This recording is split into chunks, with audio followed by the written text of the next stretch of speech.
কক্সবাজার ঘুরতে যাওয়ার পর যে জিনিসটা আমার কাছে সবচাইতে বেশি খারাপ লেগেছে সেটা হচ্ছে এরকম অস্বাস্থ্যকর পরিবেশে আপনার সামুদ্রিক মাছগুলো যখন ফ্রাই করে দেওয়া হয়। আর এই সামুদ্রিক মাছ ফ্রাই খাওয়ার জন্য আমরা সবাই অধীর আগ্রহে বসে থাকি, সেটা দেখেও হোক না দেখেও হোক খাওয়ার আগ্রহটা অনেক বেশিই থাকে।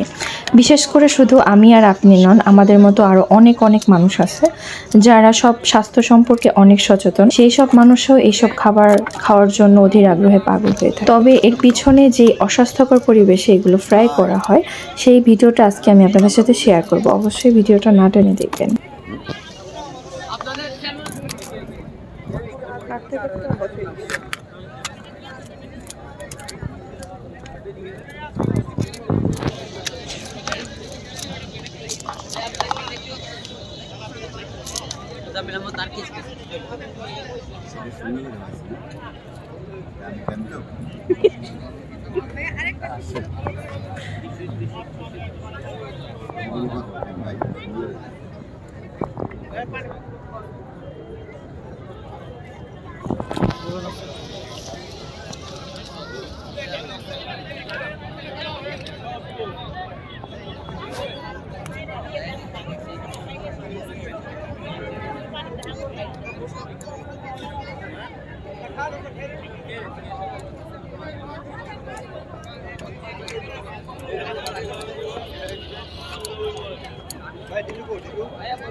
মাছটা যে পচা, এটা পচা কেমনি?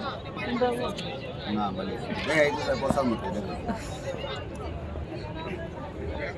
এরকম চিংড়ি আছে না? লাভাস্টার লাভাস্টার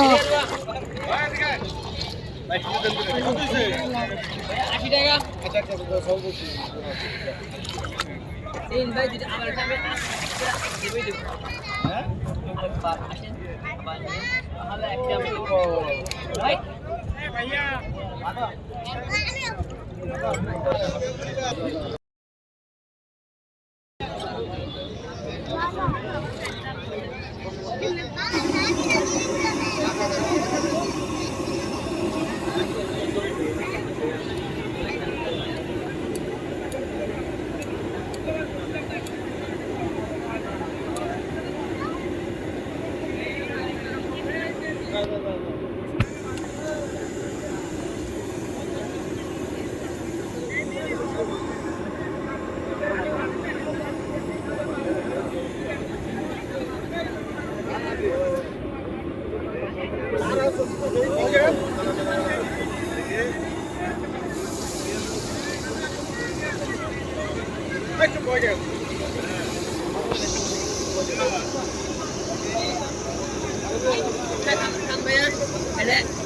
রাতে পাঁচ দিন নাই 80 টাকা দেওয়ার রে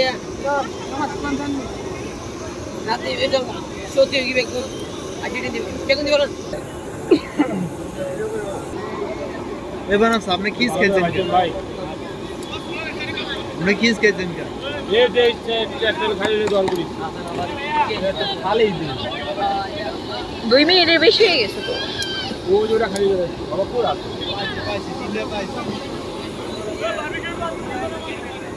কলায় পড়লে সিদ্ধ হয় মাছটা ভালো, আগুনে পড়লে সিদ্ধ হতে চায় না।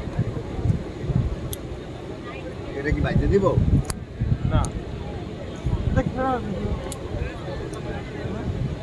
এটা বারবিকিউ ভালো হয় না ভাজতে ভালো হয় ভাই? বাইতে ভালো হয়। ভাজা ভালো হয়?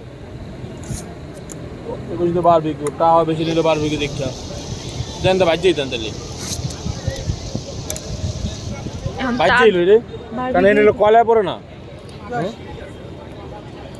ভাইজা না বারবিকিউ করো খরচ বেশি দেখা কইতাছে যে ভাইজা দিতে ভালো শর্টকাটে বাজার শোনা সিস্টেম নাই। না না যেটা মনে সেটা খেতে পারবো বাচ্চা না কি দিব ফ্রাই দেবো না বারবিকিউ না না বারবিকিউ ই করেন তেলে ভাজা ভাজা